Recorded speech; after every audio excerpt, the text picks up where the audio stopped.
గొప్పగా అద్భుతంగా ప్రజలందరూ మెచ్చుకునే విధంగా తెలంగాణనే కాకుండా ఆంధ్రప్రదేశ్, పక్క రాష్ట్రాల మహారాష్ట్ర కానీ, కర్ణాటక కానీ, ఒరిస్సా కానీ, ఛత్తీస్గఢ్ కానీ ప్రతి ఒక్కళ్ళు తెలంగాణ ఈ 30 రోజుల పరిపాలన గురించి చెప్పుకుంటున్న ఈ తరుణంలో నిన్న మాజీ మంత్రి హరీష్ రావు గారు టీఆర్ఎస్ నాయకులు నిన్న మాట్లాడుతూ ఏదేదో మాటలు ఎంత భయంకరంగా అంటే ఒక మనిషి అసూయ పీక్స్కి వెళ్ళిపోతే ఎట్లుంటుంది, ఒక కుళ్ళుబోత్తనం ఎట్లుంటుంది, ఒక తట్టుకోలేనితనం ఎట్లుంటుంది అంటే ఆయన ప్రెస్ మీట్ ఒకరోజు హరీష్ రావు గారు పెడతారు, ఒకరోజు కేటీ రామారావు గారు పెడతారు, ఇంకో రోజు గ్యాప్ ఇచ్చి కవిత గారు పెడతారు. వీళ్ళు ముగ్గురే ప్రెస్ మీట్లు కూడా పెట్టేది.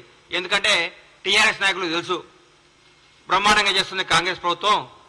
గౌరవనీయులు మన ముఖ్యమంత్రి, యువకులు, ఫైర్ బ్రాండ్ శ్రీ రేవంత్ రెడ్డి గారి నేతృత్వంలో కాంగ్రెస్ పార్టీ, కాంగ్రెస్ మంత్రులందరూ అద్భుతంగా ప్రగతి పదం వైపు దూసుకుపోతూ తెలంగాణ రాష్ట్రాన్ని పేరుని, ఖ్యాతిని, వాణిని భారతదేశం మొత్తం వినిపించే విధంగా చేస్తున్నందుకు ఈ రోజు భారతదేశం కూడా మన తెలంగాణ రాష్ట్రం గురించి చెప్పుకుంటాను. ఈ తరుణంలో నేను హరీష్ రావు గారు అంటారు 100 రోజుల తర్వాత ఇలా పప్పులు ఉడకమన్నాడు. నేను చెప్తున్నా హరీష్ రావు గారు 100 రోజుల తర్వాత కాంగ్రెస్ ప్రభుత్వం బిర్యానీ ఉడుకుతుంది, చికెన్ ఉడుకుతుంది, గుడ్లు ఉడుకుతాయి, అన్నీ ఉడుకుతాయి. మీది ఏం ఉడకదు, మీ నీళ్లు కూడా ఉడకవు, మీ నీళ్లు కూడా కలగవు. ఎందుకు సార్ 100 రోజుల తర్వాత మమ్మల్ని ఏం చేస్తారు సార్ మీరు? ప్రగతి భవన్ని ప్రజాభవన్ చేసినందుకా? మీ ప్రగతి భవన్లో ఉన్న 100 గడీలు 5-6 పెద్ద పెద్ద బిల్డింగ్లు విడగొట్టి అందరికి అందుబాటులో తీసుకొచ్చినందుకా? ఒక దళిత ఉప ముఖ్యమంత్రిని తీసుకొచ్చి అందులో పెట్టినందుకా? ఎందుకు సార్ మీరు చేసేది?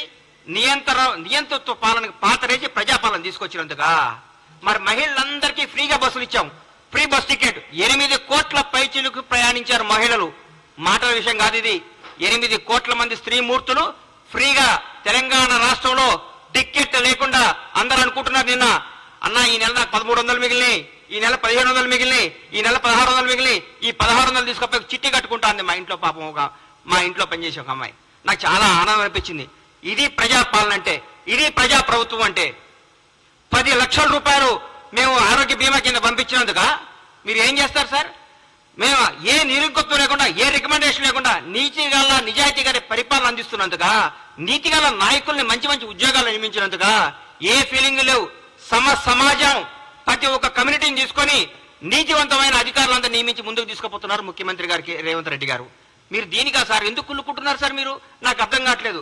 కాళేశ్వరం మొత్తం మీ మేడిగడ్డ కాళేశ్వరం అవినీతి మొత్తం మా వాళ్ళు ఎంక్వైరీ చేస్తున్నందుక సార్ మీరు?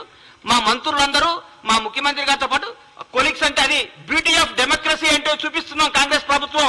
ముఖ్యమంత్రి నేను, మీరందరూ దూరం ఉండాలి, మీకు ఇంటర్వ్యూలు ఉండు, నేను రూమ్ లో ఉంటా, నేను ఫామ్ హౌస్ లో ఉంటా, నేను ప్రగతి భవన్ నుంచి రాను, నేను ఎవరు కలపను, నాకు 3 వస్తే బయటకు వస్తా, 3 రాకపోతే ఇంట్లోనే ఉంటా, నా ఫుటానే చూసుకొని పరిపాలించుకోమని చెప్తారు మా ముఖ్యమంత్రి. ప్రతిరోజు ప్రజలకు, నాయకులకు అందరికీ అందుబాటులో సచివాలయంలో, ఇంట్లో ప్రతి కార్యక్రమానికి వెళ్తున్నారు, ప్రతి ఒక్కరితో మాట్లాడుతున్నారు, మమేకం అవుతున్నారు. ప్రజా ముఖ్యమంత్రి అందుకా సార్ మీరు మమ్మల్ని 100 రోజుల్లో మమ్మల్ని మా పప్పులు అడుకొని చేసేది? ఏం చేయమంటారు? మమ్మల్ని పడుకోమంటారా? అవినీతి చేయమంటారా? మీ దగ్గర ఒక మంత్రి ప్రెస్ మీట్ పెట్టాలంటే మీ దగ్గర పర్మిషన్ తీసుకోవాలి. మీ దగ్గర ఒక ఎమ్మెల్యే మాట్లాడాలంటే మీతో నోటు పెట్టాలి ముందు. మీకు సార్ అని ఇట్లా నోటు చేస్తున్నా, దయచేసి పర్మిషన్ పెట్టొచ్చు అని మీరు, మీ సారో ఎవరో చెప్తే అప్పుడు ఒప్పుకోవాలి. మీరు అది పెట్టలేదు. ఈ గత 10 ఏళ్లలో మీరు ఎంతమంది మంత్రులు ప్రెస్ మీట్ పెట్టారు? ఎంతమంది మీరు వచ్చి ఢిల్లీకి వచ్చి కార్యక్రమాలు చేశారు? నేను అంటారు ఈ పార్లమెంట్ లో కంపల్సరీ గెలవాలి. కంపల్సరీ గెలవకుంటే మన తెలంగాణ సమస్యలు ఢిల్లీలో మాట్లాడేది ఎవరుండరు. ఈ 10 ఏళ్ళు ఎవరున్నారు సార్ అధికారంలోకి? మీరు ఎంతమంది ఎన్నిసార్లు మీరు ప్రధానమంత్రి గెలిచారు సార్? ఎన్నిసార్లు కేంద్ర మంత్రులు గెలిచారు సార్? ఎన్నిసార్లు తెలంగాణకు రావాల్సిన హామీల గురించి మాట్లాడుకున్నారు సార్ మీరు? 30 రోజుల్లో మా ముఖ్యమంత్రి గారు, మా మంత్రులు ప్రతి ఒక్క సమస్యని ప్రధానమంత్రి గారి దృష్టికి, హోంమంత్రి గారి దృష్టికి, ప్రతి మంత్రి దగ్గరికి పోయి సార్ మా పరిస్థితి, మాకు ఇది రావాలి, మాకు ఇంతమంది ఐఏఎస్లు కావాలి, మాకు ఇది కనీసం తెలంగాణ ఆత్మగౌరవానికి చెందమైన జనవరి 26 నాడు చట్టకాలనే పెట్టించారు సార్ మీరు. మా ముఖ్యమంత్రి గారు పోయి ప్రధానమంత్రి గారిని ఇట్లా రిక్వెస్ట్ చేసి సార్ మా తెలంగాణ గౌరవం ఇది, మాకు ఇవ్వండి సార్ లెటర్ పంపిస్తే మాకు ఓకే చేశారు. అది ముఖ్యమంత్రి గారు చేస్తున్న పని. ఇంకేం సార్ మీరు మాట్లాడితే? మీరు ఏం కావాలి మీకు? మేము ప్రజల పరిపాలన కూడా బాగా చేయొద్దా? జనాన్ని వివేకవంతులు చేయొద్దా? జనాన్ని ప్రగతి పదం వైపు దూసుకుపోనియొద్దా? తెలంగాణ అవినీతిని అంతం చేయొద్దా? ఏం చేయమంటారు? 10 ఏళ్ళు మీరు కనీసం, నేనైతే మీరు ఓటమికి కనీసం 2 సంవత్సరాలనే ప్రెస్ మీట్ పెట్టరు. వీళ్ళు మామూలుగా వీళ్ళు మొత్తం ఎందుకు ఓడిపోయామన్న దాన్ని సమీక్షించుకుంటూ కూర్చుంటారన్న. అరే మా ఆగం పాడుగాను రోజుగా ప్రెస్ మీట్, ప్రతిరోజు ప్రెస్ మీట్ సార్. దేనికి ఏం చేస్తారు సార్ మీరు? మీరు ప్రగతి భవన్ నుంచి వెళ్ళిపోయిన రోజు నుంచి ఈ రోజు వరకు చూస్తున్నా మీరు ఆ టీఆర్ఎస్ భవన్లో కూర్చొని ప్రెస్ మీట్లు పెట్టుకోవాల్సిందే. రాబోయే 10 ఏళ్ళు, రాబోయే 10 సంవత్సరాలు మీరు టీఆర్ఎస్ భవన్లో ప్రెస్ మీట్లు పెట్టుకోవాల్సిందే. మీరు ఈ ప్రజా ప్రభుత్వాన్ని చూసి కుళ్ళుకోవాల్సిందే. ఈ ప్రజా ప్రభుత్వం గురించి మీరు రోజు బాధపడాల్సిందే. మీరు ఏ విధమైన చేయలేరు. అధికార నియామకాల్లో కూడా సమాజం పాటించింది మా ప్రభుత్వం. ఎవ్వరికి ఎక్కడ బంధు ప్రీతి, కుల ప్రీతి, రాగద్వేషాలకు దూరంగా పెట్టి సమర్థవంతమైన నాయకుల్ని, నిజాయితీవంతమైన నాయకుల్ని నియమించింది మా ప్రభుత్వం.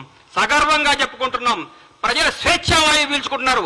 అబ్బా ఎంత హాయిగుందరా, బ్యూటీ ఆఫ్ డెమోక్రసీ ఎంత బాగుందిరా, కాంగ్రెస్ ప్రభుత్వం ఎంత పరిపాలిస్తుందిరా, ఇందిరమ్మ రాజ్యం అంటే ఇదే కదా, సోనియమ్మ కన్న కళ్ళు ఇదే కదా, సోనియమ్మ అందుకనే కదా తెలంగాణ రాష్ట్రాన్ని ఇచ్చింది, మన్న పరిపాలించుకోవడానికి కదా తెలంగాణ ఇచ్చింది మాట్లాడుతున్నాం. అంత జనమందరూ చెప్పుకుంటున్నారు సార్. ఈ రోజు మేము ఎవరి దగ్గర బానిసత్వంగా ఉండలేదు.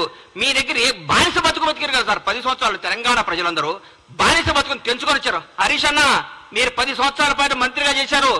దయచేసి ఆత్మసాక్షిగా గుండె మీద చేసుకొని చెప్పండి. మీరు నిజం చెప్పండి. ప్రభుత్వం రేవంత్ రెడ్డి గారు అద్భుతంగా చేస్తున్నారా చేయట్లేదా, పరిపాలన బాగుందా లేదా, మీరు మనస్సాక్షి మీరు క్వశ్చన్ చేసుకొని మీరు మాట్లాడండి. ప్రతిరోజు ఏదో విమర్శించాలి. ఎందుకు ఇస్తారు సార్ మీకు ఎంపీ సీట్లు? ఒక్క సీటు కూడా టీఆర్ఎస్ గెలవు, బీఆర్ఎస్ గెలవదు. ఈసారి నేను చెప్తున్నా రాసుకోండి. ఒక్క సీటు కూడా గెలవదు. రండి, మీ ఓడిపోయిన మంత్రులు అందరూ వచ్చి, మీరందరూ వచ్చి, మీకు దమ్ముంటే అందరూ వచ్చి ఒక్కొక్క పార్లమెంట్ లో పోటీ చేయండి. అందరూ రండి, ఎంతమంది గెలుస్తారు చూద్దాం. ఒక్కడు ప్రజలు కోరుకుంటున్నారు కాంగ్రెస్ ప్రభుత్వాన్ని. ఈ రోజు ఢిల్లీలో ప్రతిపక్షంలో ఉన్నాం, రేపు అధికార పక్షంలోకి రాబోతున్నాం. ఢిల్లీలో కూడా మేము ఏం చేస్తారు సార్? మీరు టీఆర్ఎస్ ఎంపీలు గెలిచి ఏం చేస్తారు సార్? అక్కడ ఏం చేస్తారు సార్? ఈ 10 ఏళ్ళు ఎందుకు పోలేదు సార్? ఈ 10 ఏళ్ళు హైదరాబాద్ ఢిల్లీ ఫ్లైట్లు అంతేనియా? ఈ 10 సంవత్సరాలు హైదరాబాద్ ఢిల్లీ ఫ్లైట్లు లేవా?